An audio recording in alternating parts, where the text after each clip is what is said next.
Voy a hablar español, despacio, para podernos entender bien.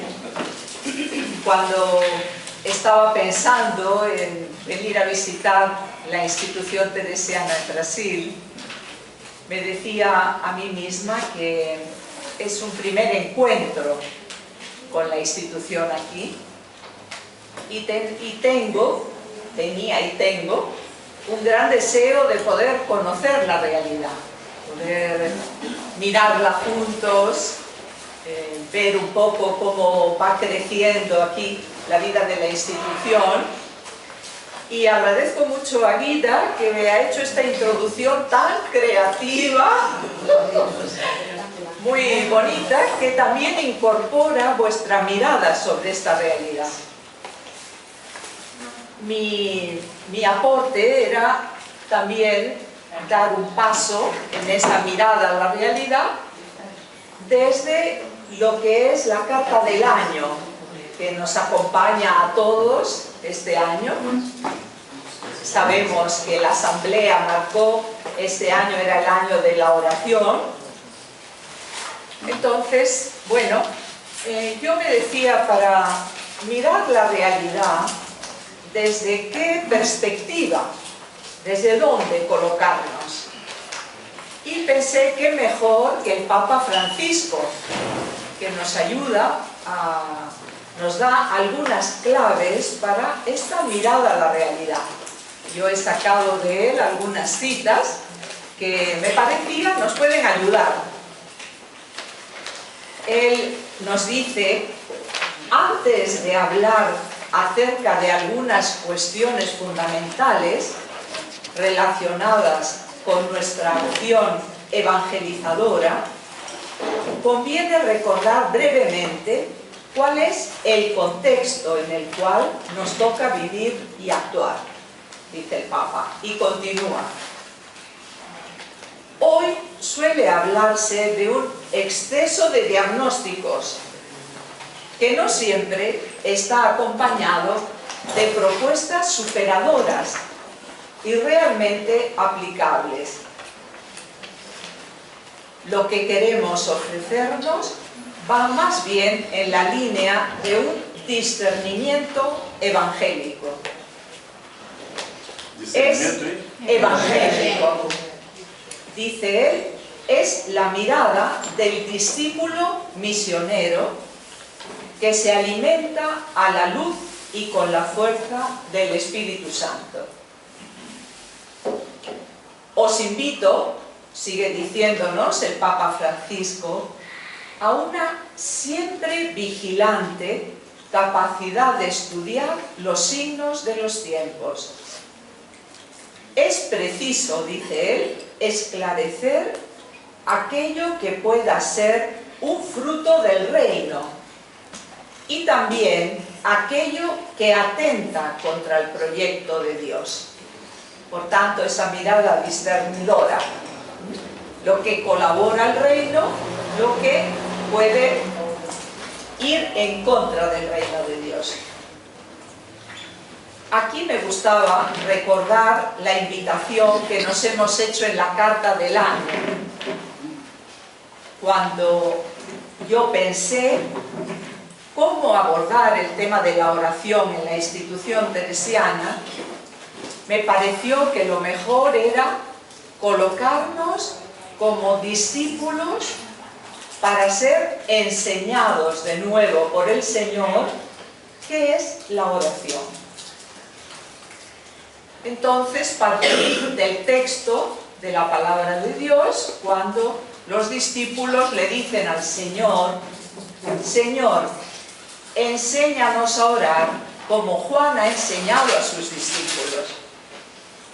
Y el Señor les dice: cuando queráis orar, decid Padre nuestro. Y entonces la carta del año está estructurada con la oración del Padre nuestro. Esto que nos dijo Jesús, que era lo esencial de la oración. Tiene la carta como tres núcleos dentro de lo que es el recorrido del Padre Nuestro, tiene tres núcleos que me parecían dimensiones que podríamos trabajar como familia teresiana. El Padre Nuestro no se agota en lo que este año nosotros podamos profundizar.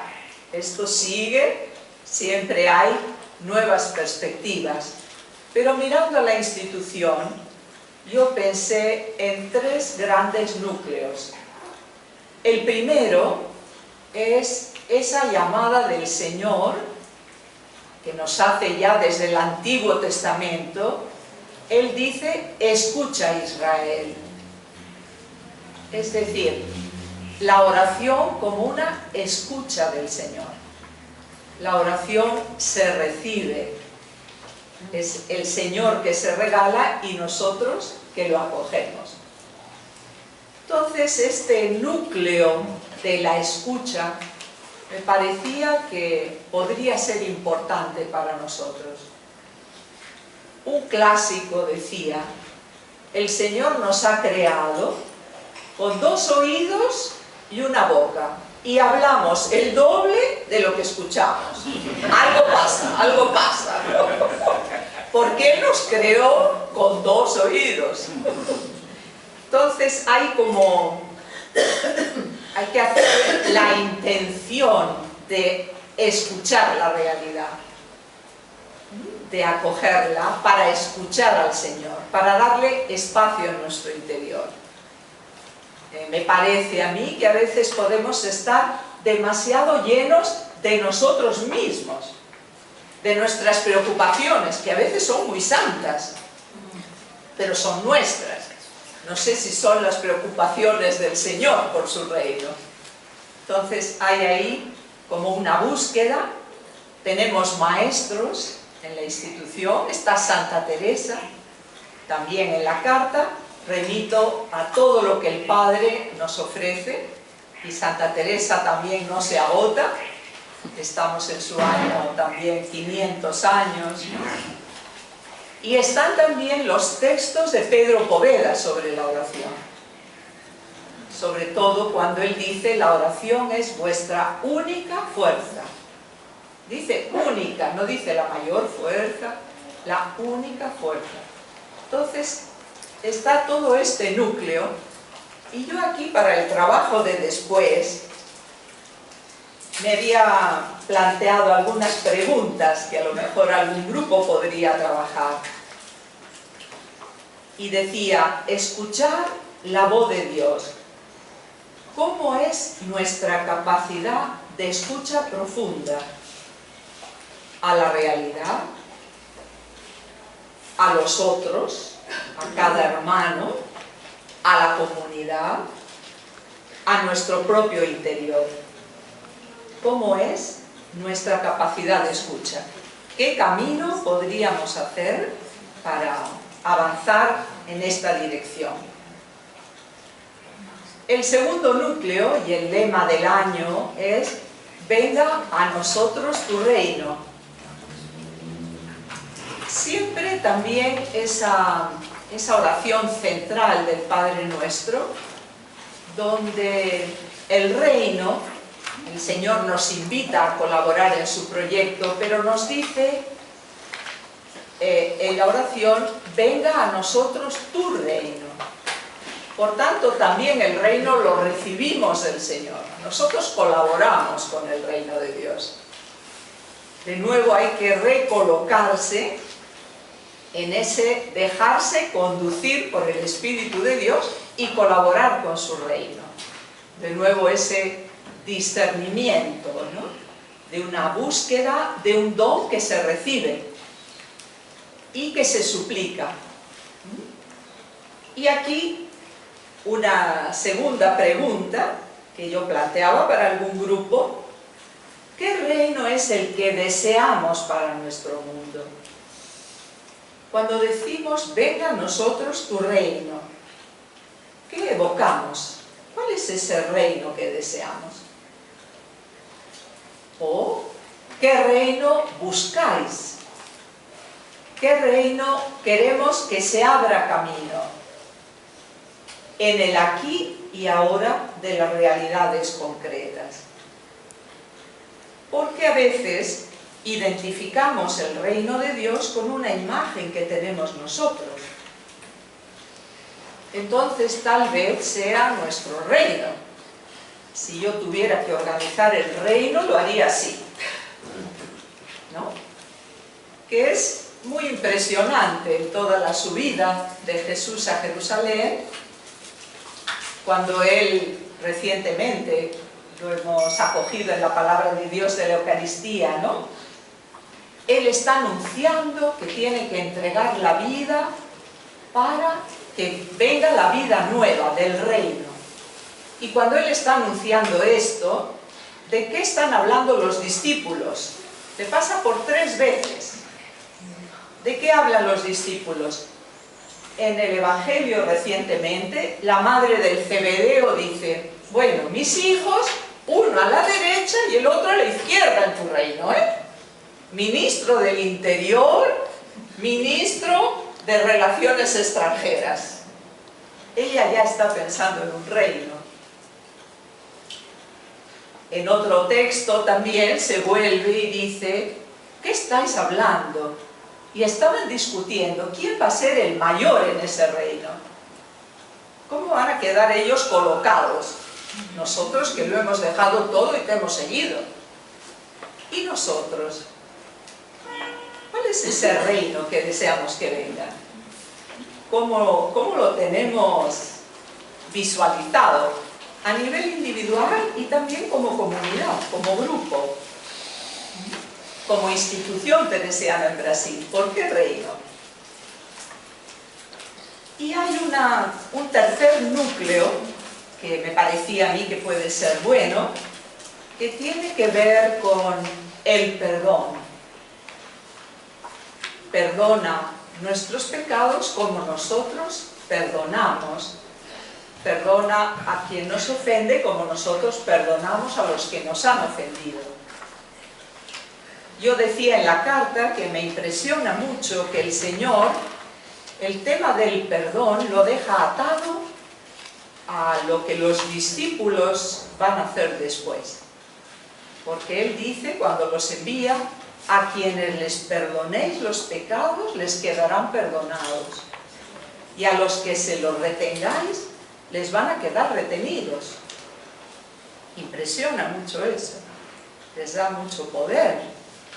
Nosotros podemos liberar al otro. A quien le perdonéis, quedará perdonado. A quien se lo retengáis, le quedará retenido. Es muy fuerte. Entonces, me parecía que era bueno que profundicemos en esta realidad. ¿Cuál es esa actitud reconciliadora de nuestra vida? ¿Qué estamos haciendo con los hermanos? ¿Les estamos reteniendo las ofensas para que el Señor les pueda en algún momento castigar? ¿O los estamos liberando con nuestra actitud? Entonces me parece que ahí hay un núcleo importante a trabajar, y la pregunta que yo me hacía aquí es, ¿qué percibo en mi interior en relación a cada hermano de la comunidad, de la gran comunidad, de la gran familia, en relación con la comunidad misma, en relación con el mundo y sobre todo también en relación con nosotros mismos? ¿Qué cosas no podemos perdonarnos? Porque lo que no nos perdonamos queda retenido. Entonces me parecía que estas 3 dimensiones podrían ser las que luego os invito un poco a trabajar, ya nos van a decir cómo, ¿no? Y ahora vuelvo a recolocarme con el Papa Francisco, que dice, os invito, sigue diciéndonos Francisco, a mirar juntos algunos aspectos de la realidad que pueden detener o debilitar nuestra acción evangelizadora. Yo tomo el apoyo de él en esta triple dimensión que os decía ahora, ¿no? De la escucha, el reino y el perdón. sea porque afectan a la vida y a la dignidad de las realidades sociales y educativas en las que estáis presentes, sea porque inciden también en los sujetos, en las personas a las que se dirigen vuestras tareas evangelizadoras. Y decía el Papa con mucho sentido del humor, que él dice muchas veces muchas cosas con mucho sentido del humor, dice: abandonar como criterio pastoral el de esto siempre se ha hecho así. ¿Por qué vamos a cambiar? Siempre se ha hecho así.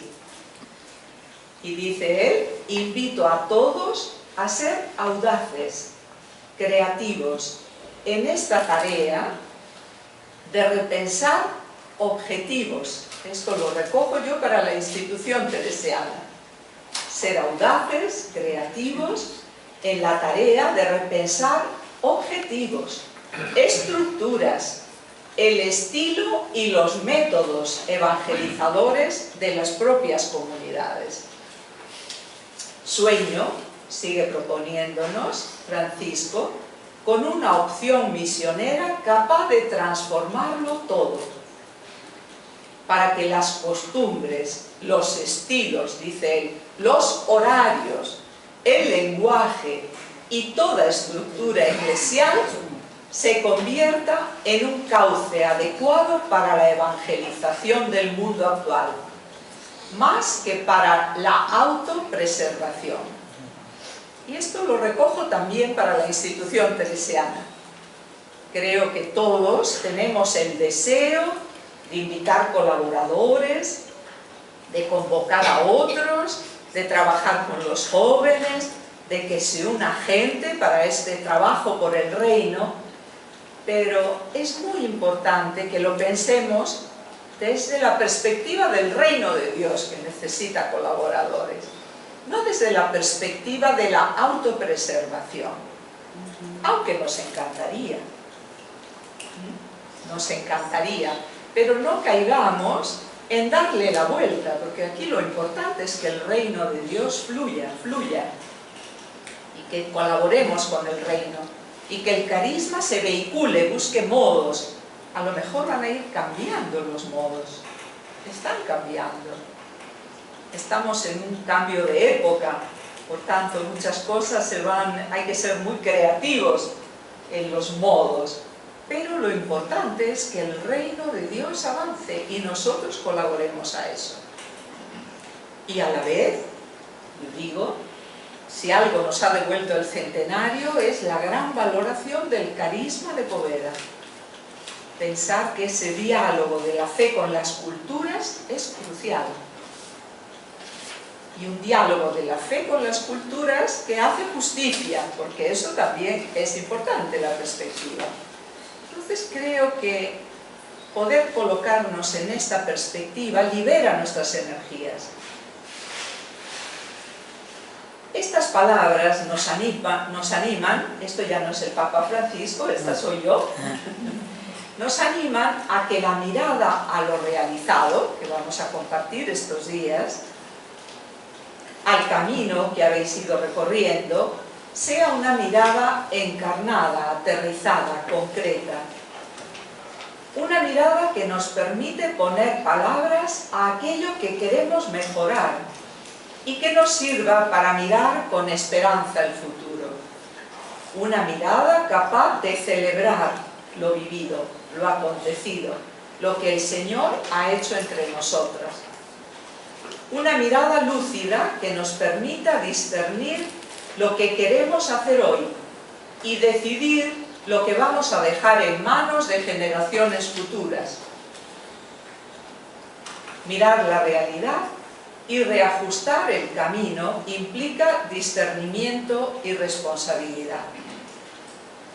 Y de nuevo, me gusta que el Papa Francisco nos invite a que cada vez que intentemos leer en la realidad actual los signos de los tiempos, dice él, es conveniente que escuchemos a los jóvenes y a los mayores. Ambos son la esperanza de los pueblos. Los mayores porque aportan la memoria y la sabiduría de la experiencia, que invita a no repetir tontamente los mismos errores del pasado.